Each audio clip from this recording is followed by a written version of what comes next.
আমরা আমাদের মাতৃভূমি বাংলাদেশের ব্যাপারে বলতে চাই, ইতিপূর্বে আমরা অনেক রাষ্ট্রনায়ককে দেখেছি, অনেক শাসককে দেখেছি।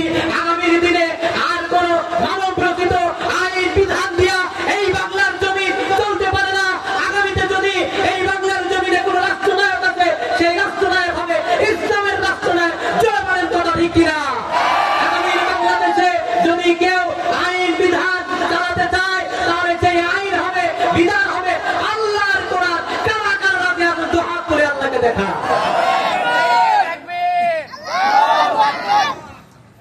প্রিয় হাজিরিন, শুধু হাত তুললে হবে, প্রচেষ্টা করা লাগবে, প্রচেষ্টা করা লাগবে।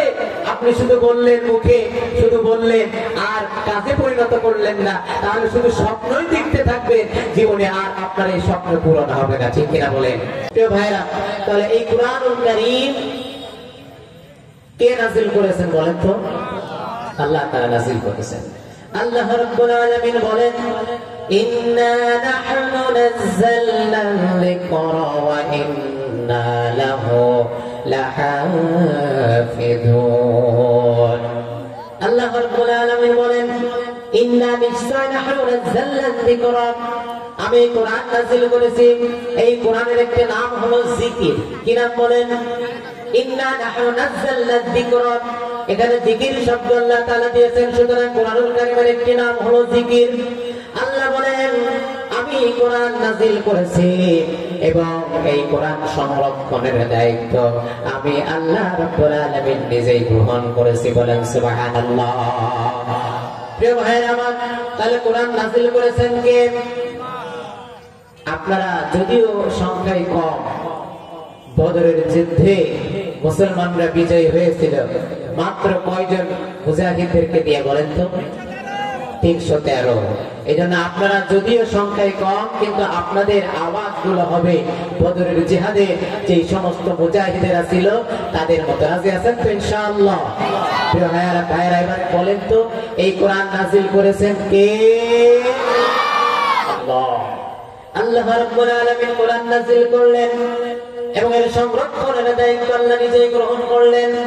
কিন্তু আমরা যদি একটু লক্ষ্য করি তাহলে দেখব বিশ্বনবী জনাবে মুহাম্মদ রাসূলুল্লাহ সাল্লাল্লাহু আলাইহি ওয়াসাল্লাম থেকে নিয়ে শুরু করে এই পর্যন্ত এই কোরআনুল কারীমকে উৎখাত করার জন্য এক শ্রেণীর মানুষেরা তারা উঠে পড়ে লেগেছিল। কথা বলেন ঠিক কিনা?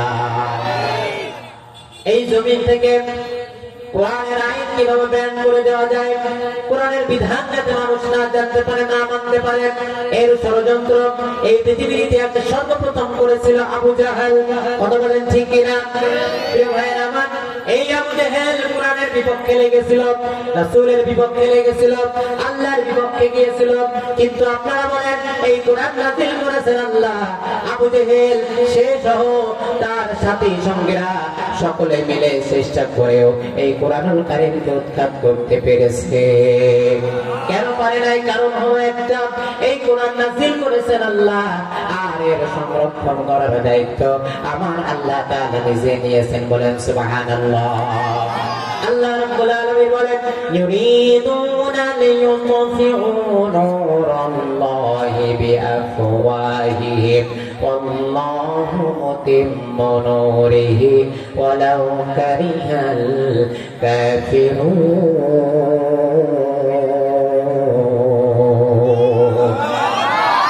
আমার আল্লাহ রাব্বুল আলামিন বলে দিলেন, তারা তাদের মুখের ফুৎকার দিয়ে আল্লাহর নূরকে নিভিয়ে দিতে চায়, মুখের ফুৎকার দিয়ে আল্লাহর নূরকে নিভিয়ে দিতে চায়, কিন্তু আল্লাহ রাব্বুল আলামিন তার নূরকে প্রজ্বলিত করবেনই, রাখবেনই।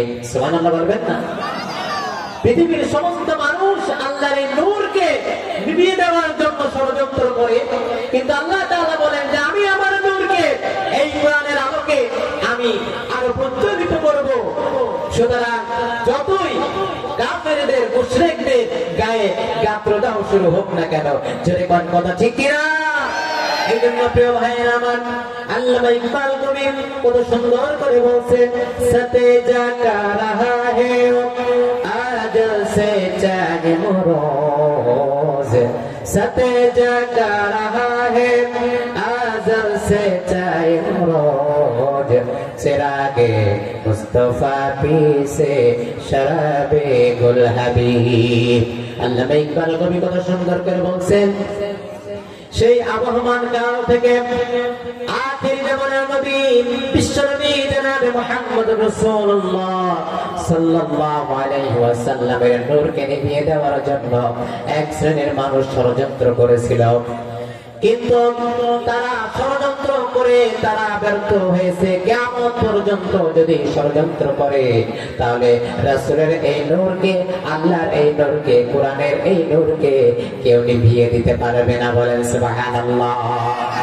প্রিয় ভাইরা আমার, এই জন্য এই কোরআনুল কারীম শুধুমাত্র এই সময় থেকেই নয়, সেই সময় থেকে এই কোরআনের বিরুদ্ধে এক শ্রেণীর মানুষ ছিল কি ছিল না? এদিকে খেয়াল করেন, এখনো বর্তমানে ফ্যাসিস্ট সরকার চলে গেছে বলে কি আপনারা মনে করছেন কোরআনের বিরোধীরা নাই? আরো যদি বলেন আছে না নাই?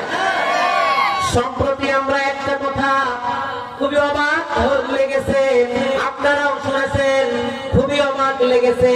বাংলাদেশের ভিতরে একটা বৃহত্তম দল, সেই বৃহত্তম দলের একজন নেতা তিনি বলেছেন কোরআনের আইন আবার কিসের আইন? নাউজুবিল্লাহ বলবেন না। কোরআনের আইন আবার কি? এই বাংলাদেশে কোরআনের আইন দিয়ে এই দেশ চলবে, এটা আবার কোনোদিন হয় নাকি? কথা বলেন ঠিক কিনা?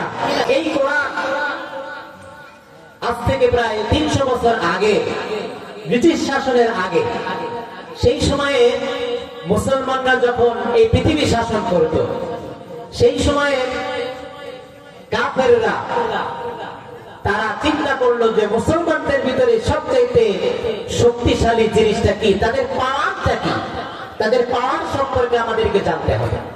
তো তারা কি করলো, তাদের পার্লামেন্টের ভিতর থেকে নিয়ে 6 জন সদস্যকে পাঠিয়ে দিল যে তোমরা 6 মাস জরিপ করবে। কয় মাস বলেন? 6 মাস জরিপ করবে যে মুসলমানদের ভিতরে আসলে তাদের যে এত শক্তিমত্তা, এর মূল উৎসটা কি। তো তারা 6 মাস জরিপ করলো, সব জায়গায় ঘোরাঘুরি করলো। ঘোরাঘুরি করার পরে তারা দেখলো যে মুসলমানদের ভিতরে মূলত শক্তির প্রধান বস্তু হলো এই কোরআনুল কারীম। সুবহানাল্লাহ। কারণ হলো তারা দেখলো যে এই কোরআনুল কারীমের একটি আয়াতের বিপক্ষে এই মুসলমান চলে না। সুবহানাল্লাহ বলেন।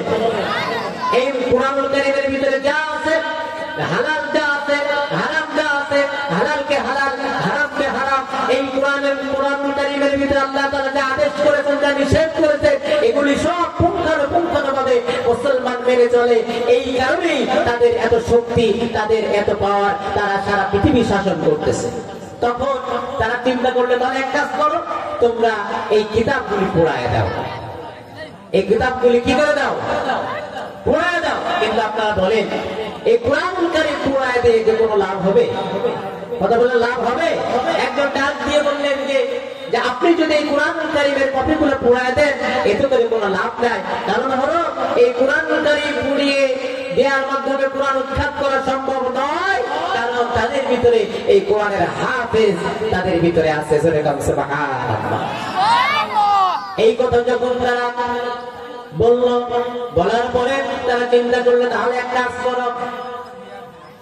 কাজ করো, তোমরা মুসলমানদের ভিতরে এমন একটা পুঁজিতন্ত্র, সমাজতন্ত্রের, পুঁজিবাদ এবং সমাজতন্ত্রের এমন একটা নিয়ম নীতি তৈরি করে ফেলো। এই মুসলমানরা নামাজও পড়বে, সুদও খাবে। এই মুসলমানরা নামাজও পড়বে, ঘুষও খাবে। এই মুসলমানরা নামাজও পড়বে, কবিরা গুনাহ করবে। এই মুসলমানরা নামাজ পড়বে, জিনা করবে, হত্যা করবে। এই মুসলমানরা নামাজ পড়বে, কোরআন পড়বে, আবার দুর্নীতি করবে, জুলুম করবে, অত্যাচার করবে। এইটা যদি করতে পারো তাহলে তাদের পাওয়ার কমে যাবে। কথা ঠিক কিনা? ব্রিটিশ এর পরবর্তীতে ব্রিটিশ যখন শাসক হলো, ব্রিটিশ শাসক তাই কিন্তু করলো। এমন ভাবে স্লো পয়জনের মাধ্যমে তারা যে পরিকল্পনা গ্রহণ করে, ইহুদি বলেন, খ্রিস্টান বলেন, তারা যে পরিকল্পনা গ্রহণ করে, এটা কিন্তু সুদূর প্রসারী পরিকল্পনা। আপনার আমার মতন 5 বছর 10 বছরের পরিকল্পনা নয়। তারা 100-200 বছরকে মাথায় নিয়ে তারা তারা পরিকল্পনা গ্রহণ করে। সুতরাং ব্রিটিশ তারা কি করলো, তারা তৈরি করলো মানব রচিত আইন। এই পৃথিবী চলবে মানুষের তৈরি করা আইন দেয়া, এই পৃথিবী চলবে মানুষের রচিত কিতাব দেয়া। সুতরাং এই কোরআন থেকে মুসলমান দূরে সরে গেল। মুসলমান তাই করলো, তারা যে দেখিয়ে গেছে যে পথ, সেই পথ ধরে মুসলমান করলো কি, মুসলমান নামাজও পড়ে, সুদও খায়, মুসলমান নামাজও পড়ে, জুলুম করে, ঘুষ খায়, নামাজও পড়ে, কোরআনও পড়ে, সব কিছু করে, আবার অন্যায় জুলুম দুর্নীতি সব কিছু করে, আল্লাহর আইন তারা মানে না। কথা বলে ঠিক কিনা? সেটা এখনো আছে না? নাই, সেটা এখনো আছে, এখনো বলবৎ। এখন যদি আপনি বলেন এই পৃথিবীতে শুধু ব্যক্তিগত জীবন থেকে শুধু নয়, আন্তর্জাতিক জীবন পর্যন্ত এই কোরআনের বিধান দিয়া চলবে, এই কথা বললে এক শ্রেণীর মানুষ তারা উঠে পড়ে লাগে এর বিরোধিতা করার জন্য। ঠিক কিনা বলে? এই জন্য প্রিয় হাজিরিন, এটা কিন্তু তাদের পরিকল্পনা, তাদের পরিকল্পনা। এই জন্য আমরা সেই পরিকল্পনা অনুযায়ী আমরা চলতে চাই না। আমরা আমাদের মাতৃভূমি বাংলাদেশের ব্যাপারে বলতে চাই, ইতিপূর্বে আমরা অনেক রাষ্ট্রনায়ককে দেখেছি, অনেক শাসককে দেখেছি। আগামীর দিনে আর কোন মানব রচিত আইন বিধান দিয়া এই বাংলার জমি চলতে পারে না। আগামীতে যদি এই বাংলার জমিনে কোন রাষ্ট্রনায়ক আছে, সেই রাষ্ট্রনায়ক হবে ইসলামের রাষ্ট্রনায়ক। জয় বলেন কথা ঠিক কিনা? আগামীর বাংলাদেশে যদি কেউ আইন বিধান চালাতে চায়, তাহলে সেই আইন হবে, বিধান হবে আল্লাহর কোরআন। কারা কারা রাজি আছেন তো হাত তুলে আল্লাহকে দেখা।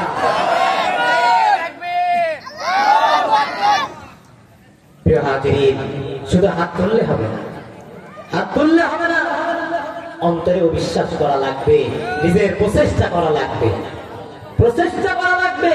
আপনি শুধু বললেন, মুখে শুধু বললেন আর কাজে পরিণত করলেন না, তাহলে শুধু স্বপ্নই দেখতে থাকবেন, জীবনে আর আপনার এই স্বপ্ন পূরণ হবে না। ঠিক কিনা বলেন? প্রিয় ভাই আমার, কোরআনুল কারীমের ভূমিকায় কয়েকটি কথা বললাম। আসুন আমরা পবিত্র কোরআনুল কারীমের যে আয়াতে কারীমাটা তেলাওয়াত করেছি সেখান থেকে তাফসীর শুরু করি। আমি আপনাদের সামনে যে সূরাটি তেলাওয়াত করেছি, সূরার নাম হলো সূরা বানী ইসরাঈল। কি নাম? বানী ইসরাঈল। এই সূরাটিতে আয়াত সংখ্যা আছে 111টি এবং এই সূরাটির নামকরণ করা হয়েছে ৪র্থ নাম্বার আয়াতে কারিমা থেকে। এই সূরাটির নামকরণ করা হয়েছে বানী ইসরাঈল। এই সূরাটি নাযিলের সময়কাল সম্পর্কে অধিকাংশ মুফাসসিররা যা লিখেছেন সেটা হলো, এই সূরাটি যখন নাযিল হয়, এই সূরাটি নাযিল হওয়ার 1 বছর আগে আল্লাহ রাসূল সাল্লাল্লাহু আলাইহি ওয়াসাল্লাম মিরাজ করেছেন। কয় বছর আগে? 1 বছর। এবং এই সূরাটির আলোচ্য বিষয় হলো যে মক্কার কাফেরদেরকে শিক্ষা গ্রহণ করার জন্য সতর্ক করা। এই সূরাটিতে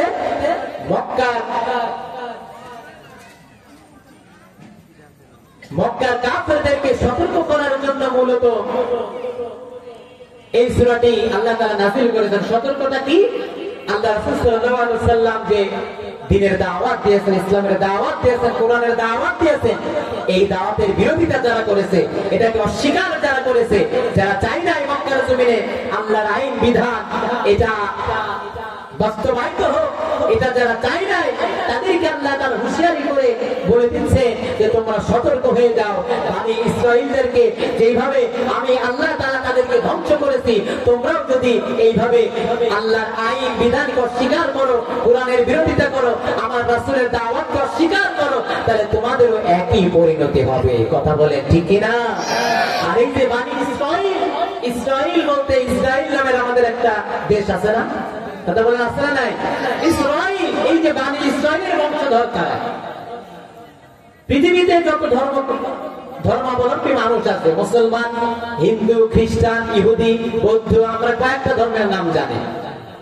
প্রত্যেকটা ধর্মের দাওয়াতি কাজ আছে, কিন্তু যারা ইহুদি ধর্মের কোনো দাওয়াতি কাজ নেই। কারণ কি? কারণ হলো এই যে তারা, আমরা যেমন মুসলমান অন্য ধর্ম অবলম্বী যারা আছে তাদেরকে দাওয়াত দিয়ে মুসলমান করাই, কিন্তু ইহুদি ধর্মের এমন কোন নিয়ম নাই যে আপনাকে দাওয়াত দিবে আর আপনি এমনি ইহুদি হয়ে যাবেন, এটার কোনো নিয়ম নাই। কারণ কি? কারণ হলো এই যে তারা হচ্ছে বংশ পরম্পরায়, বংশের যে ধারা, এই ধারাটাকে তারা মেনে চলে। তারা মনে করে যে ইসমাঈল আলাইহিস সালাতু ওয়াস সালাম থেকে বিশ্বনবী জনাব মুহাম্মদ রাসূলুল্লাহ সাল্লাল্লাহু আলাইহি ওয়াসাল্লাম তিনি এসেছেন। সুতরাং শেষ নবী তো ইসমাঈল আলাইহিস সালাতু ওয়াস সালামের বংশ পরম্পরায় আসবে না, আসার দরকার ছিল ইসহাক আলাইহিস সালাতু ওয়াস সালামের বংশ থেকে। শুধুমাত্র এই কারণেই, এই বংশের কারণে বনি ইসরাইলের এক কথা ইহুদিরা তারা জানতো আল্লাহ রাসূল সাল্লাল্লাহু আলাইহি ওয়াসাল্লাম তিনি বলেছেন এবং আল্লাহ তাআলা পবিত্র কোরআন কারীমের ভিতরে বলেছেন যে যেমন পিতা এবং মাতা তাদের সন্তানকে যেভাবে চিনতে পারে তারা তাদের রাসূলকেও সেইভাবে চিনত। সুবহানাল্লাহ বলবেন না? সেইভাবেই চিনত, কিন্তু শুধুমাত্র তাদের ওই বংশে না আসার কারণে বিশ্বনবীকে তারা মানে না। প্রিয় ভাইয়া, এই জন্য ইসরায়েলের ব্যাপারে কথা হলো যে এই কথাটি মনে হচ্ছে যে আল্লাহ তাআলা ওই সময়ে আল্লাহ রাসূল সাল্লাল্লাহু আলাইহি ওয়াসাল্লামের কাছে নাযিল করেন না, মনে হচ্ছে যে আমাদের জন্য এই সূরাটি নাযিল করেছেন। কথা বলেন ঠিক কিনা? কারণ হলো কি, সেই সময়ে যখন মক্কার মুশরিকদেরকে কাফেরদেরকে আল্লাহ তাআলা হুঁশিয়ারি দিয়ে বললেন যে তোমরা এই অন্যায়গুলো করো না, যারা ঈমান আনয়ন করছে, ইসলাম গ্রহণ করছে, তাদেরকে নিষ্ঠুর নির্যাতন তোমরা করো না, তোমরা এটাকে অস্বীকার করো না। এটা যদি করো তাহলে তোমাদের উপরে বনি ইসরাঈলের যে বিপদ এসেছিল তোমাদের সেই একই বিপদ হবে। আল্লাহ রাব্বুল আলামিন এই সূরাটির আলোচ্য বিষয় তেমন ভাবে সাজাইছেন। বর্তমান সময়ে আপনারা জানেন ইহুদিরা মুসলমানদেরকে কিভাবে নির্মমভাবে হত্যা করেছে। কথা বলেন ঠিক কিনা? কিন্তু প্রিয় ভাইরা আমার, অত্যন্ত আশ্চর্যের ব্যাপার, দুঃখজনক বিষয়, সেটা হলো সারা পৃথিবীতে মুসলমান 200 কোটি। কয় কোটি বলেন? পৃথিবীতে 200 কোটি মুসলমান। এই 200 কোটি মুসলমান থাকা সত্ত্বেও এই জেরুজালেমে মুসলমানদেরকে নির্মমভাবে হত্যা করা হচ্ছে, কিন্তু কোন মুসলমান এর প্রতিবাদ করছে না। ঠিক কিনা বলেন? এর প্রতিবাদ করছে না। প্রিয় ভাইরা, বদরের যুদ্ধের কথা বললাম যে বদরের যুদ্ধে মাত্র 313 জন মুজাহিদ তারা নারায়ে তাকবীর আল্লাহু আকবার ধ্বনি বলে তারা জিহাদের ময়দানে ঝাঁপিয়ে পড়েছে। এটার কারণে তারা তাদের নিজেদের জীবন দিত, নিজেদের জীবনকে উৎসর্গ করে দেওয়ার জন্য প্রস্তুত হয়ে গেছে। এতটুকুর কারণে বদরের যুদ্ধে তারা জয়ী হয়েছে। কথা বলে ঠিক কিনা? কিন্তু আমাদের সারা পৃথিবীতে 200 কোটি মুসলমান, এই 200 কোটি মুসলমান যদি শুধুমাত্র থুতু নিক্ষেপ করত, এই থুতু নিক্ষেপ করার মাধ্যমে ইসরায়েল নামক যে রাষ্ট্র আছে, যে দেশ আছে, এত আঘাত দেশ, এত অবৈধ দেশ, এই অবৈধ দেশ ইসরায়েল নামক এই দেশ সামান্য 200 কোটি মুসলমানের থুতুর কারণে যে ডুবে আগুন মুখে মারা যেত, নিশ্চিন্ন হয়ে যেত। চলে চিল্লায় বলে ঠিক কিনা?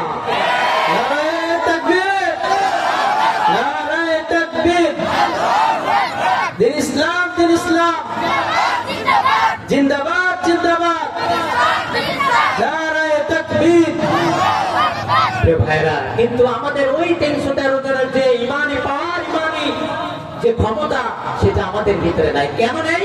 ওই যে বললাম, আমরা কোরআনও পড়ি, নামাজও পড়ি, সুদও খাই, ঘুষও খাই। ঠিক কিনা বলে? এই কারণে প্রিয় ভাইরা আমার, আসুন আল্লাহ রাব্বুল আলামিন সূরা বনি ইসরাঈল 23 নম্বর আয়াতের ভিতরে বলেন, ওয়াকাদা রাব্বুকা আল্লা তা'বুদু ইল্লা ইয়্যাহু ওয়া বিল ওয়ালিদাইনি ইহসানা। আল্লাহু আকবার। আল্লাহ রাব্বুল আলামিন বলেন, ওয়াকাদা, এবং আমি ফয়সালা করে দিলাম, রব্বুকা, ইবাদত করতে হবে শুধুমাত্র কেবলমাত্র আল্লাহ। কার ইবাদত করা লাগবে? আল্লাহর ইবাদত করা লাগবে। আল্লাহ তাআলা বলেন, আমি ফয়সালা করে দিয়েছি, আমি ফয়সালা করে দিলাম যে শুধুমাত্র কেবলমাত্র ইবাদত করতে হবে আমি আল্লাহর, আমি ছাড়া কারো ইবাদত করা যাবে না। লা তা'বুদুনা ইল্লাল্লাহ। এরপর আল্লাহ তাআলা বলেন, ওয়াবিল ওয়ালিদাইনি ইহসানা, আমার ইবাদতের পরে তোমরা তোমাদের পিতা মাতার খেদমত করবে। জয়গণ কাদের খেদমত করার কথা বলেছেন? পিতা মাতার খেদমত করার কথা বলেছেন। প্রিয় ভাইরা আমার, পিতা মাতার খেদমত আল্লাহ তাআলা ইবাদতের পরে বললেন। আল্লাহর ইবাদত করাটা কি বলেন? আল্লাহর ইবাদত করা কি ফরজ? আল্লাহর ইবাদত যেমন ফরজ, তার তারপরে আল্লাহ রাব্বুল আলামিন বলেছেন তোমাদের পিতামাতার খেদমত করতে হবে। পিতামাতার খেদমত করাটাও কি ফরজ, এটাকে আমরা বললাম আল্লাহর ইবাদতের পাশে। আল্লাহ তাআলা কোরআনুল কারীমের ভিতরে যেখানে তার ইবাদতের কথা বলেছেন সেখানে তার পাশে পিতামাতার খেদমতের কথা বলেছেন। আল্লাহ রাব্বুল আলামিন বলেন ওয়া'বুদুল্লাহা ওয়া লা তুশরিকু বিহি শাইআন ওয়া বিল ওয়ালিদাইনি ইহসানা। সূরা নিসার 36 নম্বর আয়াতের ভিতরে বলেন ওয়া'বুদুল্লাহ, তোমরা আমি আল্লাহর ইবাদত করো, ওয়া লা তুশরিকু বিহি শাইআ, আর আমার সাথে অন্য কোনো কিছুকে শরীক স্থাপন করো না। ওয়াবিল ওয়ালিদাইনি ইহসানা, এরপরে আল্লাহ রাব্বুল আলামিন বলেন তোমরা তোমাদের পিতামাতার খেদমত করো। প্রিয় ভাইরা আমার, সুতরাং পিতামাতার খেদমত করা লাগবে। আল্লাহ রাব্বুল আলামিন সূরা লুকমানের 14 নম্বর আয়াতের ভিতরে বলেন ওয়া ওয়াসাইনাল ইনসানা বিওয়ালিদাইহি হামালাতহু উম্মুহু ওয়াহনান আলা ওয়াহনিন ওয়া ফিসালুহু ফি আমাইনি আনশকুর লি ওয়া লিওয়ালিদাইহি। আমার আল্লাহ রাব্বুল আলামিন বলে দিলেন আমি মানুষকে তার পিতা মাতার সাথে সত্য বহরে নির্দেশ দিয়েছি, কেননা তার মা কষ্টের পরে কষ্ট করে সহ্য করে গর্ভধারণ করে এবং তাকে গর্ভে ধারণ করার পরে তাকে পূর্ণ 2 বছর দুধ পান করায়। কথা বলেন ঠিক কিনা? আল্লাহ তাআলা এর জন্য বলেন আনিশকুরনি ওয়া লিওয়ালিদাই, সুতরাং তোমরা তোমাদের রবের কৃতজ্ঞতা স্বীকার করো। ওয়া লিওয়ালিদাই, এরপরে বলছে তোমরা তোমাদের পিতামাতার কৃতজ্ঞতা স্বীকার করো। প্রিয় ভাইরা আমার, তাহলে পিতামাতার খেদমত করা লাগবে কি লাগবে না? আরো জোরে বলেন লাগবে কি লাগবে না? এখানে আল্লাহ তাআলা বলেছেন মায়েরা গর্ভ ধারণ করে 10 মাস 10 দিন যে কত কষ্ট করে গর্ভে ধারণ করে, এরপরে আবার প্রসব বেদনা আছে, প্রসব কষ্ট আছে। এরপরে আবার আল্লাহ রাব্বুল আলামিন অন্য আয়াতের ভিতরে বলেন ওয়াসাইনাল ইনসানা বিওয়ালিদাইহি ইহসানা হামালাতুহু উম্মুহু কুরহান ওয়া ওয়াদাআতুহু কুরহান। আল্লাহু আকবার। আল্লাহ রাব্বুল আলামিন বলে দিলেন কষ্টের পরে কষ্ট সহ্য করে গর্ভে ধারণ করে, শুধু তাই নয় কষ্ট করে প্রসব বেদনায় ছটফট করে, এতটুকুই নয় আল্লাহ রাব্বুল আলামিন বলে দিলেন এই যে কষ্টগুলি মা করে এই সন্তানকে মানুষ করার জন্য, বিশেষ করে দুধ ছাড়ানো পর্যন্ত ওই মায়ের সময় লাগে 30 মাস। এই জিনিসগুলি আপনি উপলব্ধি করতে পারবেন না। মা সে কি কষ্ট করে, বাবা কি কষ্ট করে, আমরা এটা উপলব্ধি করতে পারবো না। আপনি উপলব্ধি করতে পারবেন যদি আপনি আপনার সন্তানের দিকে তাকান, ঠিক কিনা বলেন? যদি আপনি আপনার সন্তানের দিকে তাকান তাহলে উপলব্ধি করতে পারবেন। প্রিয় ভাইরা, এই জন্য আমি বলেছিলাম আজকে শুধু পিতামাতার খেদমতের কথা নয়, এর পাশাপাশি সন্তানকে সঠিকভাবে লালন পালন করাটাও হলো পিতামাতার একটা দায়িত্ব এবং কর্তব্য। এই ব্যাপারে কথা হয়। আজকের সমাজে আমরা দেখছি কি পিতামাতার খেদমত করছে না, কি কথা বলেন ঠিক কিনা? পিতামাতার সাথে খারাপ আচরণ করছে। আমাদের চুয়াডাঙ্গা শহরে একটা এমন ঘটনা ঘটেছে যেটা বদনাম হয়ে গেছে, সারা বাংলাদেশের মানুষ জেনে গেছে। যেটা হলো আমাদের পলাশপাড়ায় যে ছেলেটি রোজার মাসে সন্তানের কাছ থেকে, সামনে পরীক্ষা, সন্তানের কাছ থেকে মোবাইল কিনে নিল। এই মোবাইল কিনে নেওয়ার জন্য সন্তান কি করলো? মাগরিবের নামাজরত অবস্থায় উপর্যুপ করে ছুরি দিয়ে পেটে, মাথায়, ঘাড়ে আঘাত করলো। এমন ভাবে আঘাত করলো যে সন্তানের আঘাতে পিতা মারা গেল। কথা বলে ঠিক কিনা? এই জন্য প্রিয় হাজিরিন, আজকে সন্তান মানুষটা হওয়ার পেছনে বাবা এবং মার আদায়। কথা বলে ঠিক কিনা? কেন দায়ী এটা আপনাদেরকে আমি বোঝাচ্ছি। হযরত ওমর রাদিয়াল্লাহু তাআলা আনহু, তিনার কাছে একজন বাবা গেছেন বিচার চাইতেন। হযরত ওমর রাদিয়াল্লাহু তাআলা আনহুর কাছে যেয়ে বলেন, হে আমিরুল মুমিনিন, আমার সন্তান আমার কথা শোনে না। আমার সন্তান রাতের বেলায় ঘুরে বেড়ায়, অন্যায় করে বেড়ায়। আমার সন্তানটি আমার কথা শোনে না। হযরত ওমর রাদিয়াল্লাহু তাআলা বললেন, ঠিক আছে, তুমি আগামীকাল তোমার সন্তানকে নিয়ে এসো। পরের দিন তিনি তার সন্তানকে নিয়ে চলে আসলেন। হযরত ওমর রাদিয়াল্লাহু তাআলা নূর হাতে রয়েছে, হাতে লাঠি, লাঠি নাড়াচ্ছেন আর বলছেন, কি ব্যাপার, তুমি নাকি তোমার পিতার কথা শোনো না, তুমি তোমার পিতার কথা কেন শোনো না বলো? তখন ওই সন্তান বলছে, হে আমিরুল মুমিনিন, আমার বিচার করার আগে আমার কয়েকটা প্রশ্ন আছে, আপনার উত্তর দেওয়া লাগবে।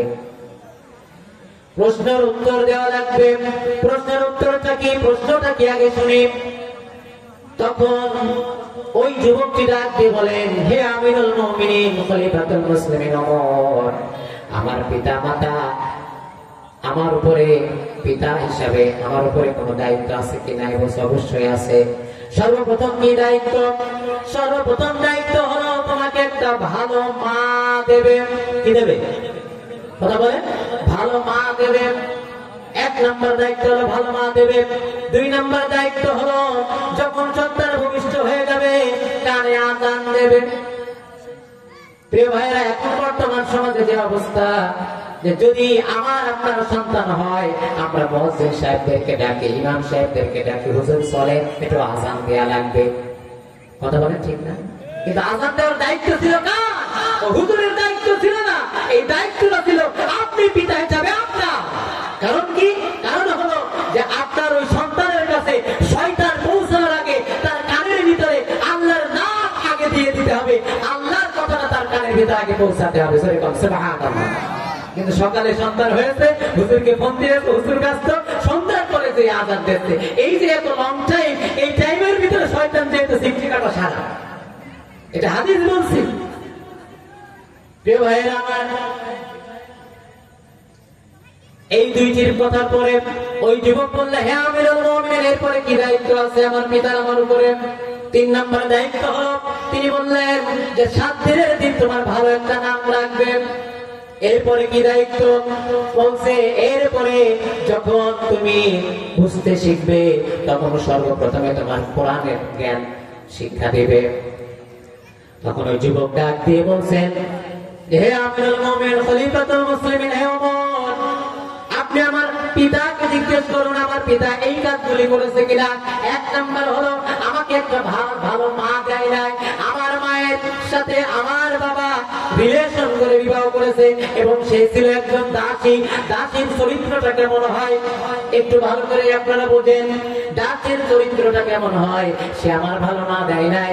এরপরে আমাকে কানে আযান দিয়েছে কিনা আমি জানি না, 7 দিনের দিন আকিকা দিয়েছে কিনা তাও জানি না। আমার নামটা রেখেছে হাফর, যে নামের অর্থ হলো চামচিকা। অর্থ কি? চামচিকা, হাফর, ওনার নাম হলো হাফর। উনি বলছেন অর্থ হলো চামচিকা। চামচিকার দিনের বেলায় ঘুরে বেড়ায়, রাতের বেলা ঘুরে বেড়ায়, বলেন তো? রাতের বেলায় ঘুরে বেড়ায়। বলছে আমার মনটা ওই রকম হয়ে গেছে, চামচিকার মতন স্বভাব হয়ে গেছে। দিনের বেলায় ঘুরতে ভালো লাগে না, রাতের বেলায় ঘুরি, এর বাড়ি যাই, ওর বাড়ি যাই, এই অন্যায় করি, ওই অন্যায় করি, এর কাটা চুরি করি, ওর লিচু চুরি করি, এর এইটা করি, ওইটা করি। এই যে চামচিকার স্বভাব, আমার ওই স্বভাবটা ভিতরে চলে এসেছে। সর্বশেষ আমার পিতাকে আপনি জিজ্ঞেস করুন, আমার পিতা আমাকে সর্বপ্রথমে কোরআনের জ্ঞান শিক্ষা দিয়েছে কিনা, কোরআনের শিক্ষা দিয়েছে কিনা এটা জিজ্ঞেস করুন।